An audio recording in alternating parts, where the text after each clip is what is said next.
आज हम लोग के बीच बुद्धिजीवी पर बुद्धिजीवी आदरणीय अशोक कुमार गुप्ता जी के कर कमलों द्वारा औरंगाबाद जिला बुद्धिजीवी प्रकोष्ठ के कार्यकर्ताओं का उद्घाटन किया गया। हम लोग बहुत खुशी है, इसके लिए मैं आभार प्रकट करता हूं। और मंच पर उपस्थित है हमारे बुद्धिजीवी प्रकोष्ठ औरंगाबाद जिला अध्यक्ष डॉक्टर प्रोफेसर श्याम नारायण यादव जी और हम लोग के बुद्धिजीवी प्रकोष्ठ के राष्ट्रीय। अभी तक मैं बहुत बार प्रयास किया, लेकिन बुद्धिजीवी प्रकोष्ठ औरंगाबाद में गठन नहीं हो सका।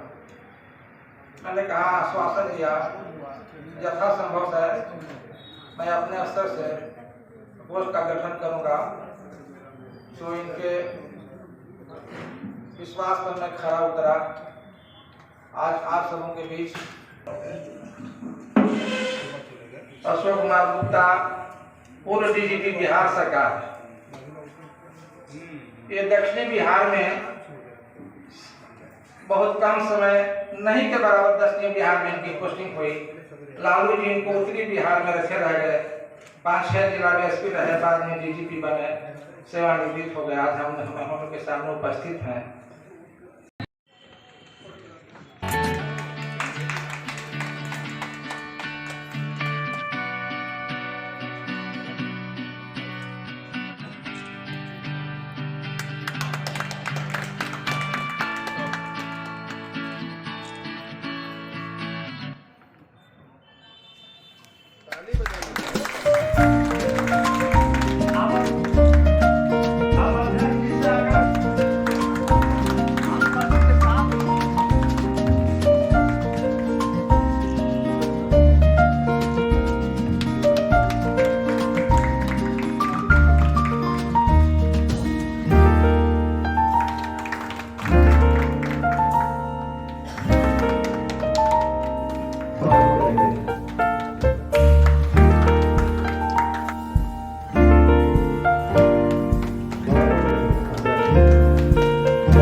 जी कृपया मंच पर जाए।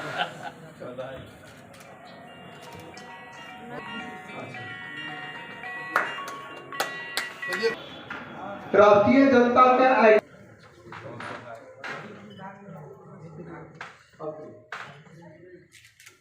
कर रहे हैं। आज औरंगाबाद में श्याम नारायण जी ने प्रत्येक प्रखंड में जा जाकर और वहां पर प्रखंड अध्यक्ष लोगों का नियुक्ति किए हैं। ये लालू प्रसाद यादव और राजमाता राबड़ी देवी को त्याग को बदनाम नहीं होने देंगे। मेरे शरीर में खून का एक बूंद भी रहा तो राजमाता और लालू प्रसाद यादव को इज्जत को नीलाम नहीं होने देंगे। ये संकल्प लेना होगा साथियों। तब हमारे 2024 में वो दिल्ली पर झंडा फहराएगा साथियों। न तो आज धर्म के नाम पर ये बीजेपी वाला क्या कर रहा है, कुछ रिजल्ट आया है आप लोग ने देखे होंगे साथियों। चौक चौराहा पर लहर पैदा करना होगा जो नोटबंदी में हुआ है, जो कोरोना काल में हुआ है, जो प्रताड़ित हुआ है। हमारे भाइयों से आग्रह है कि चौक चौराहा पर एक चौपाल लगाना पड़ेगा मेरे साथियों।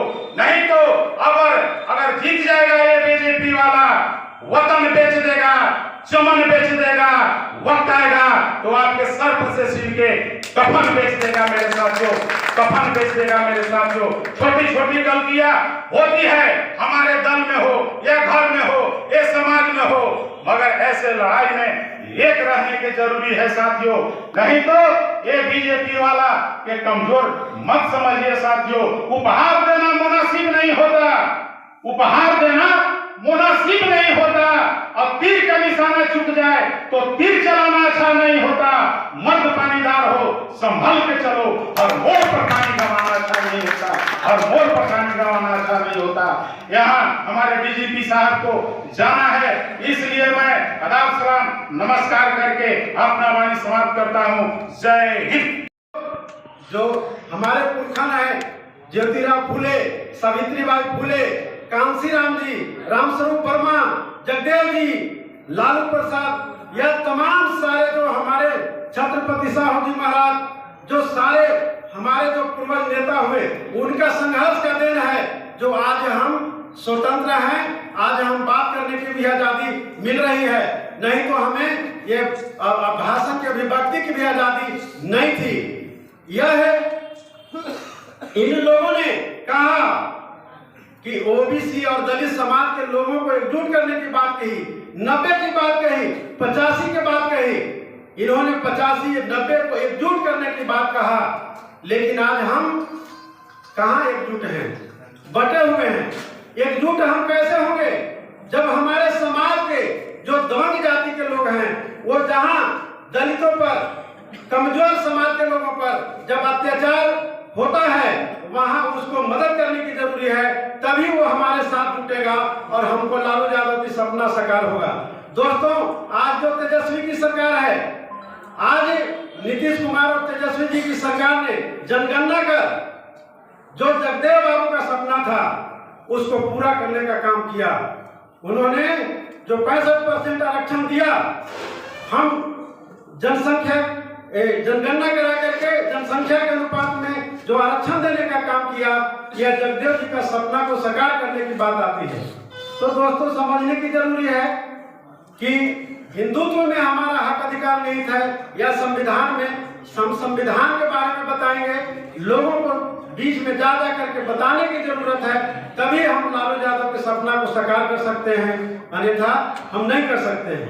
इन्हीं चंद शब्दों के साथ हम वाणी को विराम देते हैं, क्योंकि हमारे प्रदेश अध्यक्ष को जाना है, ज्यादा समय नहीं लेंगे। इन्हीं बातों के साथ जय भीम, जय भारत। काम करने पर उनको जीवन से काम करते हैं कि आगे ज़्यादा दर्शन में नेता अधिकार है, तो भटके आगे रहेगा तो आगे ज़्यादा तो कहाँ जाएंगे। इसलिए हम काम करना है। हम महिला को चुन लिए हैं, 90% हम संभालेंगे। हम मीटिंग बैठाना है और ये बाकी की बिना उसका शिकार बनते गए और आज भी कायम है। उस तरह से आज भी प्रभाव साबित है। जात और धर्म में लोगों को बांटकर और शिक्षा को खत्म किया जा रहा है।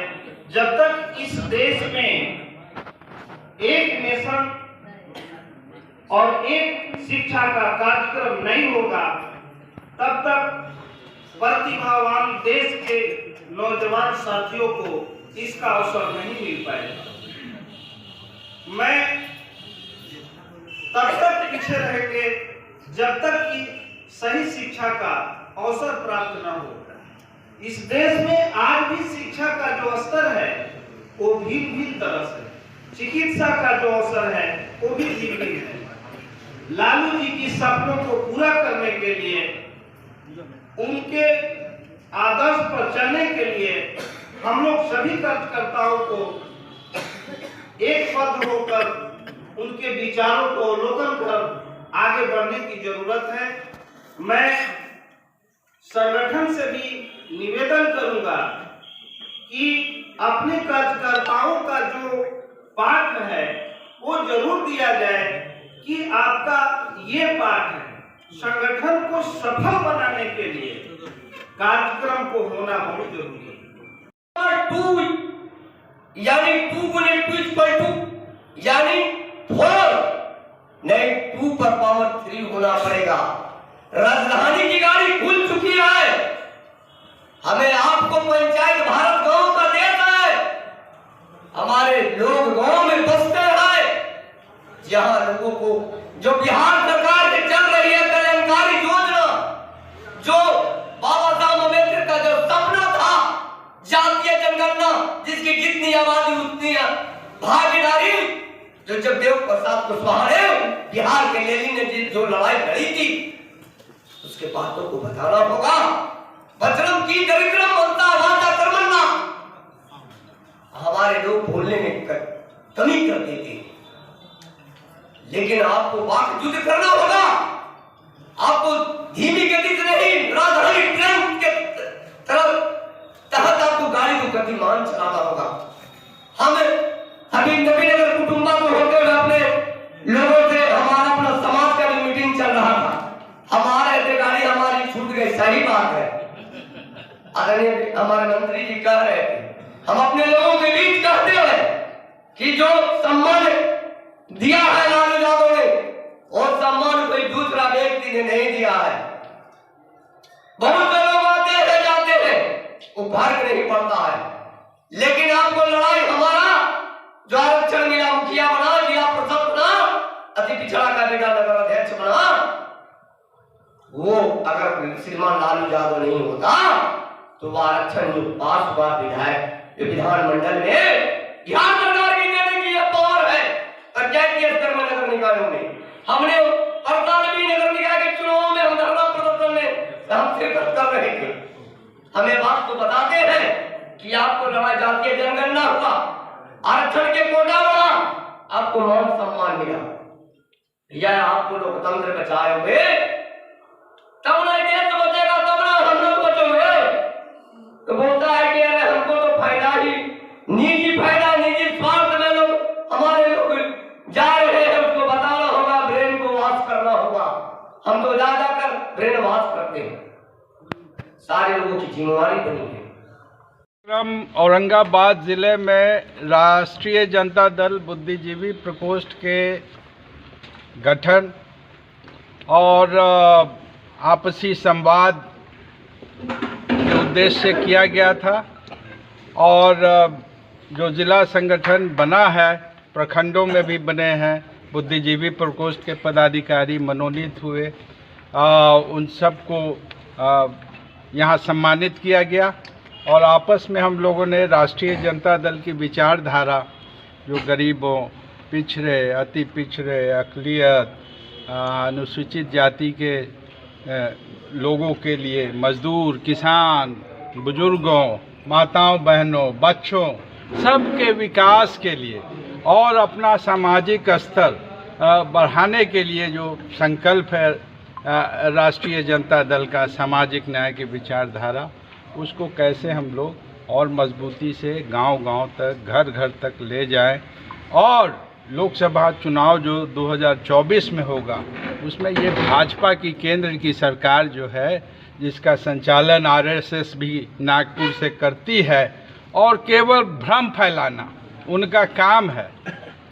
हिंदू नहीं है, हिंदू तो चलिए हम सब हैं, लेकिन हिंदुत्व के नाम पर जहर घोलना, समाज की एकता समरसता को भंग करना, तार तार करना, संविधान जो बाबा साहब अम्बेडकर ने हमें दिया, बराबरी का अधिकार, समता का अधिकार, स्वतंत्रता का अधिकार, अक़लियत का, धर्मनिरपेक्षता का जो संविधान ने हमें मौलिक अधिकार दिया, उन सब को जो है हाशिए पर रख दिया है केंद्र की भाजपा सरकार ने।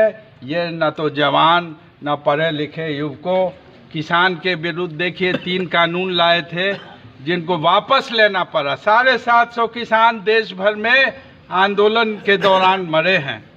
तो ये सरकार न महिलाओं को भी कोई बस कोरा एक बिल ले आई लोकसभा में, कैबिनेट से पास कराया महिला आरक्षण बिल और कह दिया कि ये तो लागू आप ही नहीं होगा, ये अगला चुनाव के भी बाद होगा, क्योंकि इसमें बहुत सारे और भी पेच सब है। तो दिखावा का काम करते हैं और भावनाओं को फैला के भड़का के आप वोट कैसे लिया जाए, यही इनका मंशा है। देश के जो 85% गरीब हैं, दलित हैं, महिलाएं हैं, बुजुर्ग हैं, उनकी कोई परवाह इनको नहीं है।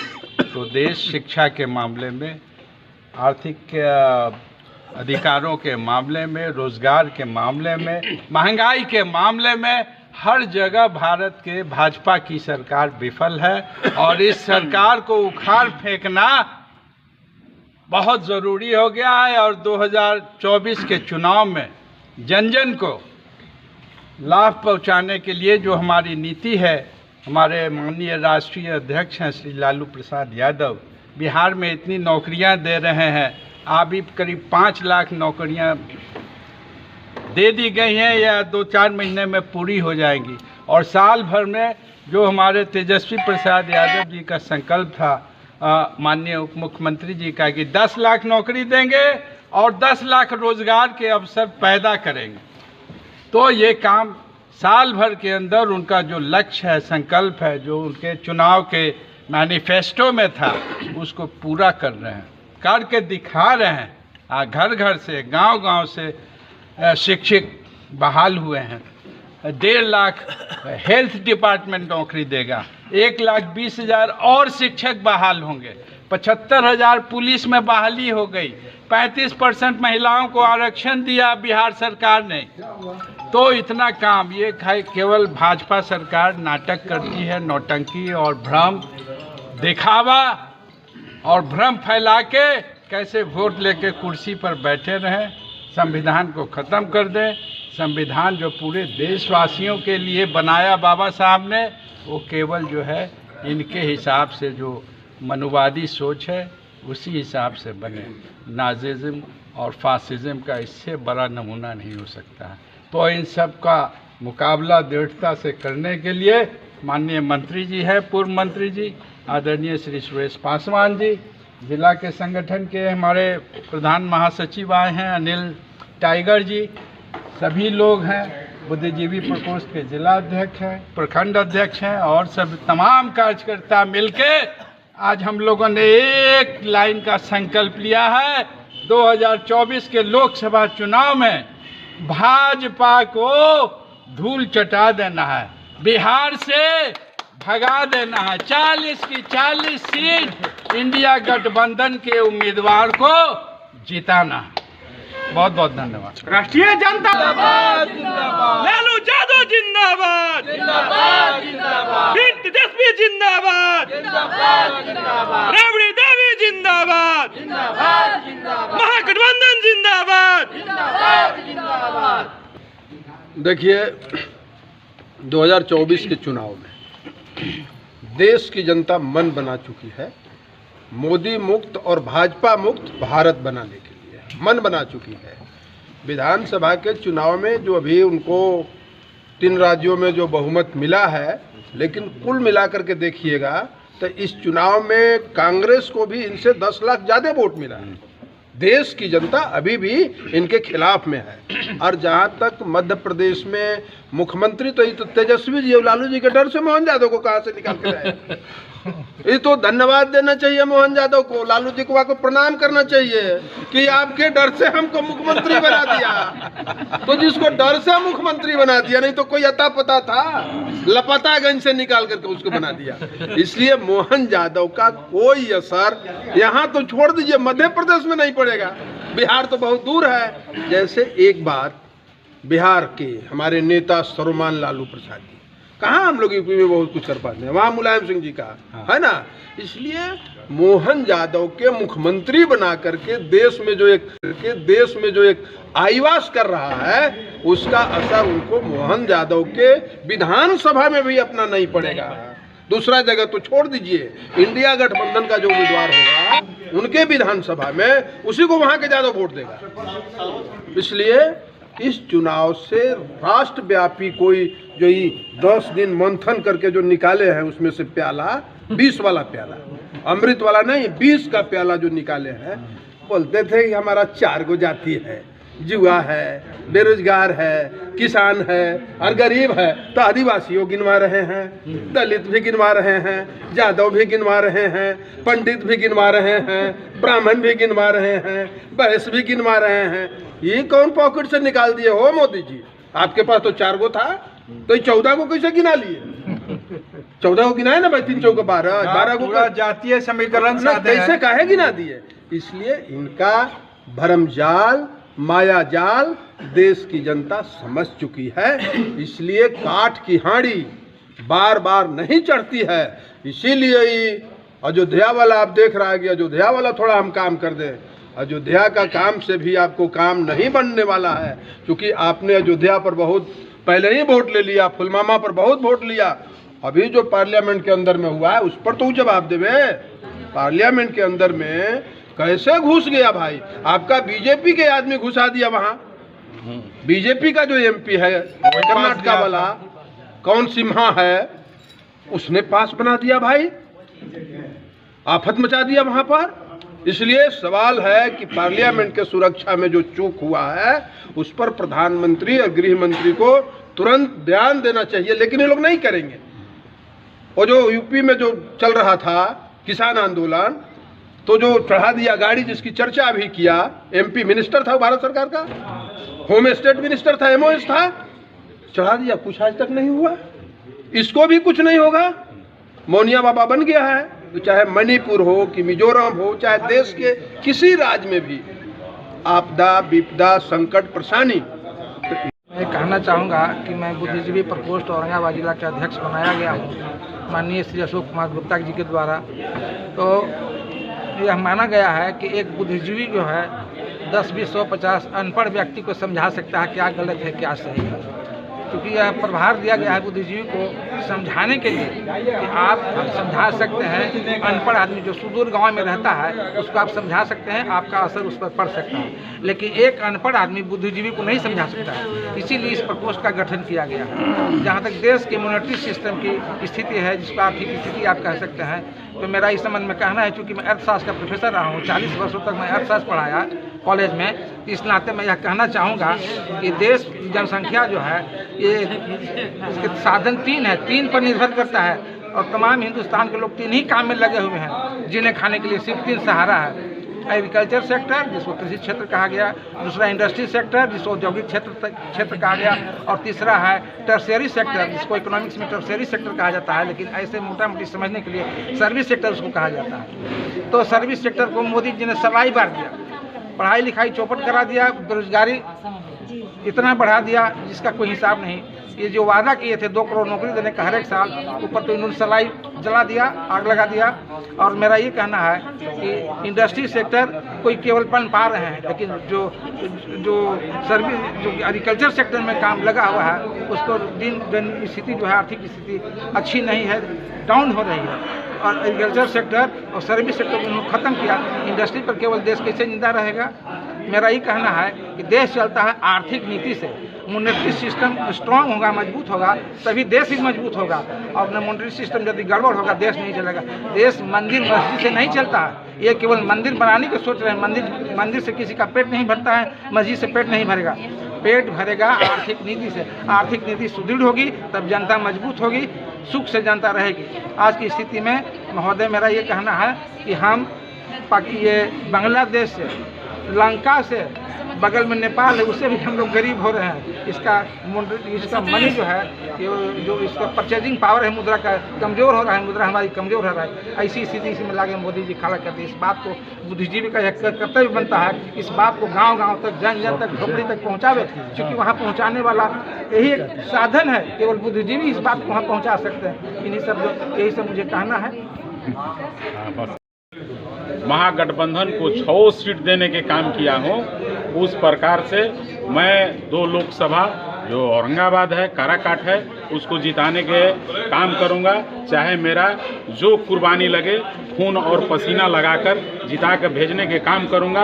आपने जो एलिगेशन लगाए हैं वैसे कार्यकर्ता को हम नहीं, आपके पार्टी के लोग, आप ही के पार्टी, हमारे पार्टी के लोग जो वैसा को चिन्हित करके हम लोग दल से निकालने के काम करूँगा। धन्यवाद।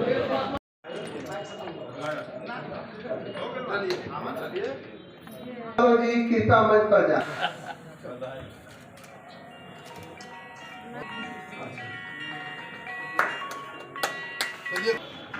राष्ट्रीय जनता के